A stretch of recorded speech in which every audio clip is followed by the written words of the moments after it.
श्रीमद् भगवत गीता में भगवान श्री कृष्ण अर्जुन को तृतीय अध्याय कर्म योग में समझाते हैं कि जो मूढ़ बुद्धि मनुष्य समस्त इंद्रियों को हठ पूर्वक ऊपर से रोककर मन से उन इंद्रियों के विषयों का चिंतन करता रहता है, वह मिथ्याचारी अर्थात दंभी कहा जाता है।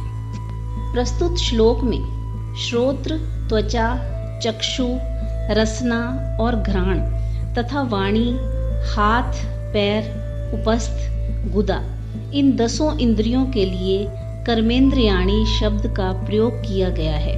भगवान इन कर्मेंद्रियों द्वारा कर्म योग का आचरण करने की बात कहते हैं। कर्मेंद्रियों का अर्थ है जिसके द्वारा कर्म किया जाए।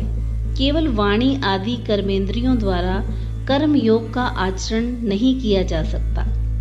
जब कोई साधक हठ पूर्वक इन इंद्रियों को वश में करने का प्रयास करता है, इसका भाव यह बतलाया गया है कि हठ से सुनने, बोलने, देखने, कोई कर्म करने से स्वयं को रोकता है।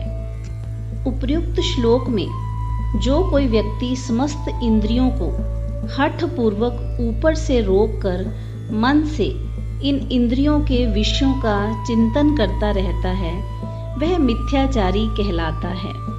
परंतु यदि साधक भगवान का ध्यान करने के लिए इंद्रियों को वश में करने के लिए हठ से इंद्रियों को विषयों से रोकने की चेष्टा करता है, उस समय उसका मन वश में न होने के कारण उसके द्वारा विषयों का चिंतन होता है, परंतु वह मिथ्याचारी नहीं कहलाता। वह तो वास्तव में साधक है, क्योंकि मिथ्याचारी की भांति मन से विषयों का चिंतन करना उसका उद्देश्य नहीं है। वह तो मन को रोकना भी चाहता है, पर आदत, आसक्ति तथा संस्कारवश उसका मन जबरदस्ती विषयों की ओर चला जाता है।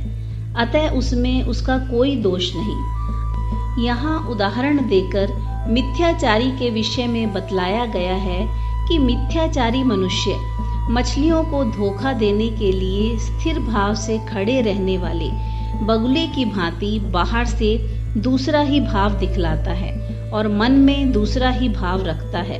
अतः उसका आचरण मिथ्या होने से वह मिथ्याचारी कहलाता है। इससे पूर्व श्लोक में भगवान समझाते हैं कि कोई मनुष्य क्षण मात्र भी कर्म किए बिना नहीं रह सकता।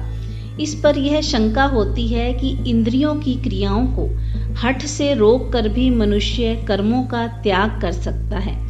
अतः ऊपर से इंद्रियों की क्रियाओं का त्याग कर देना कर्मों का त्याग नहीं है। ऐसा करने वाले मनुष्य को ही दंभी तथा मिथ्याचारी कहा गया है। जय श्री कृष्ण।